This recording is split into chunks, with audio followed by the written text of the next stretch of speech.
Hello students, welcome back to organized knowledge channel. और आज की इस वीडियो में बच्चों हम डिस्कस करेंगे worksheet number 24 for class 7th सामाजिक विज्ञान की। बच्चों ये वर्कशीट है जो आपके लिए 21 दिसंबर 2020 के लिए शेड्यूल की गई है शिक्षा निदेशालय की ओर से। आज की वर्कशीट में बच्चों हम मुगल साम्राज्य उसको कंटिन्यू करेंगे।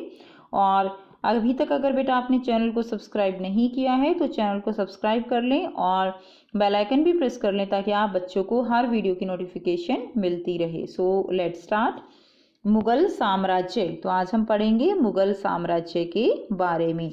निम्नलिखित संकेतों के आधार पर मुगल बादशाह की पहचान कीजिए। 13 वर्ष की आयु में बादशाह बने, सुलह कुल की स्थापना की और बैरम खां वो जो है मेरे संरक्षक थे। तो बेटा ये कुछ जानकारी है। आज हम इस वर्कशीट में जिस मुगल शासक के बारे में पढ़ने वाले हैं उसके बारे में कुछ जानकारी दी गई है। 13 वर्ष की आयु में कौन बादशाह बने, सुलह कुल की स्थापना किसने की और उनके संरक्षक कौन थे, बैरम खां जो है उनके संरक्षक थे। ठीक है, तो इससे पहले की वर्कशीट में बेटा हमने हुमायूं, उससे पहले हमने मुगल साम्राज्य उनके बाबर के बारे में पढ़ा था। तो आज जो है क्या पढ़ेंगे, आप अवश्य ही मुगल बादशाह अकबर की बात कर रहे हैं। तो आज हम किसके बारे में पढ़ेंगे, आज हम अकबर जो है उनके बारे में पढ़ेंगे, जिनको क्या कहा जाता है, अकबर महान के नाम से जाना जाता है। आइए अब हम उनके बारे में और जानकारी प्राप्त करें। तो बेटा हमने सबसे पहले पढ़ा था कि सबसे पहले कौन थे, बाबर। बाबर के पुत्र कौन हुए, हुमायूं। और हुमायूं के पुत्र कौन हुए, हुमायूं के पुत्र थे अकबर शाह। और ये जो है जो शासक थे इनका शासनकाल बहुत लंबे समय तक चला और इन्होंने बहुत ज़्यादा आप कह सकते हो कि मुगल साम्राज्य जो है उसको स्थापित करने में इनका बहुत बड़ा एक योगदान रहा है अकबर महान का। ठीक है, तो अकबर महान जो हैं वो नसीरुद्दीन जो हुमायूं थे उनके पुत्र थे। और हमने लास्ट वर्कशीट में पढ़ा था कि जो हुमायूं है उनकी एक दुर्घटना में मृत्यु हो गई थी और इसीलिए बहुत कम उम्र में इन्होंने 13 वर्ष की उम्र में ही राज सिंहासन जो है वो संभाल लिया था। 1556 में इन्होंने राज सिंहासन संभाल लिया था, केवल 13 वर्ष की आयु में थी। ठीक है, उसके बाद देखिए अकबर के प्रमुख सैन्य अभियान। तो अकबर के जो है प्रमुख सैन्य अभियान जो है वो हम करेंगे। 1556 और 1570 के समय अकबर अपने संरक्षक बैरम खान और अपने घरेलू कर्मचारियों से स्वतंत्र हो गया। तो बेटा 1556 में उन्होंने राजगद्दी संभाल ली थी, राज सिंहासन संभाल लिया था। तो वो जो उनके संरक्षक थे बैरम खान, तो बैरम खान बेटा वो उनके अभिभावक आप कह सकते हो, गार्जियन कह सकते हो, क्योंकि ये जो बैरम खान थे ये हुमायूं जो थे उनके बहुत अच्छे मित्र थे। ठीक है, और उनके मित्र भी थे और उनके सगे संबंधी भी थे। और इन्होंने उनकी मृत्यु के बाद उन्होंने ही अकबर की शिक्षा की, उनके एक तरह से शिक्षक भी थे, गार्जियन भी थे, अभिभावक भी थे। तो वो उनके संरक्षक थे, कौन थे, बैरम खान। और उनको खाने खाना की उपाधि भी प्राप्त है। ठीक है, खाने खाना की उपाधि। उसके बाद देखिए तो जो है जब इन्होंने राजगद्दी संभाल ली तो वो इस तरह सभी से क्या हो गए, एक तरह से स्वतंत्र हो गए और अपने फैसले वो खुद से लेने लगे। उसने सूरी और अन्य अफगानों, निकटवर्ती राज्यों मालवा और गोंडवाना तथा अपने सौतेले भाई मिर्शा हाकिम और उज़्बेकी के विद्रोह को दबाने के लिए सैन्य अभियान चलाए।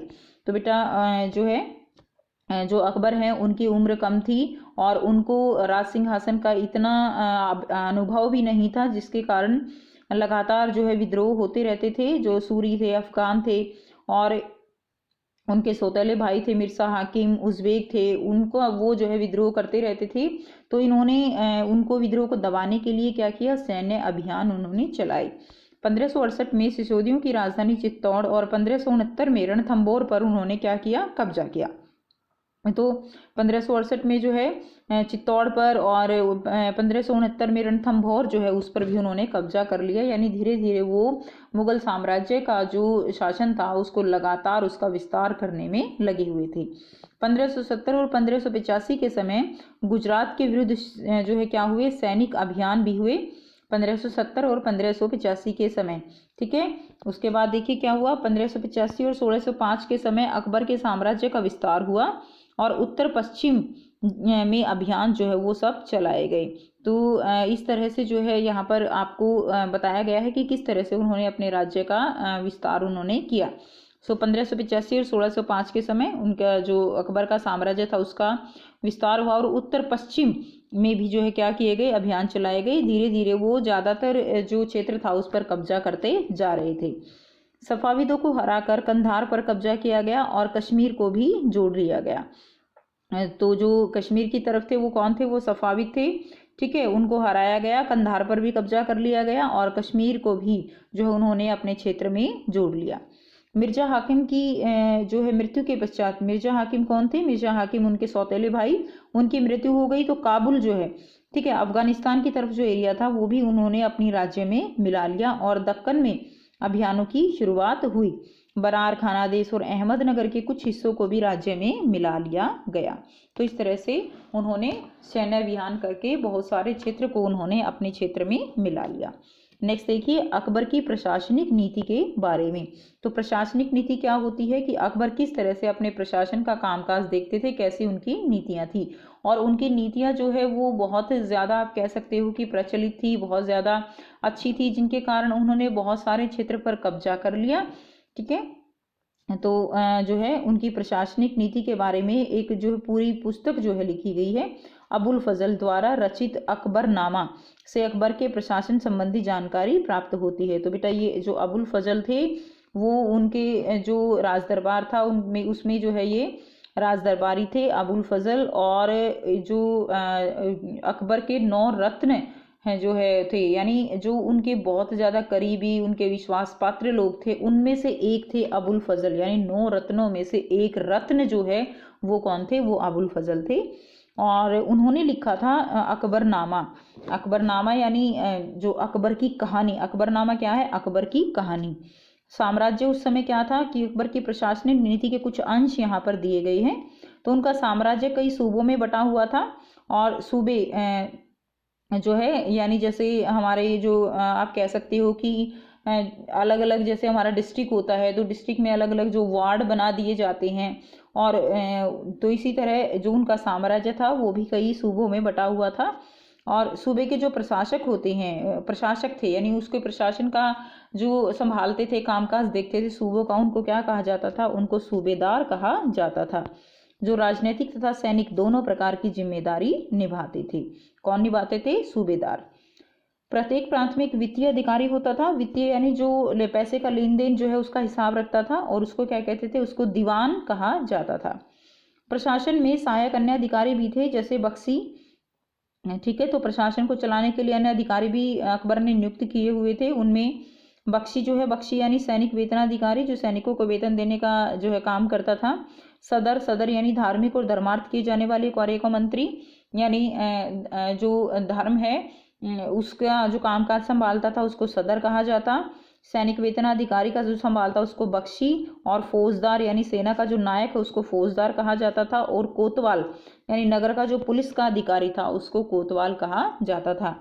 यानी यहाँ पर देखकर आप कह सकते हो कि जो आज की वर्तमान नीति है वो अकबर ने उस समय पे भी जो है अपनाई हुई थी, और इसी कारणों से उनकी जो प्रशासनिक नीति है वो जो है बहुत ज़्यादा प्रचलित हुई। उसके बाद देखिए नेक्स्ट है धार्मिक नीति। धर्म की नीति में अकबर जो है वो उनके बारे में बताया गया है कि उनकी धर्म की नीति जो है उसके क्या मुख्य अंश थे। तो अकबर ने सुलह कुल की नीति का आरंभ किया। तो उन्होंने कौन से कुल का प्रारंभ किया, सुलह कुल।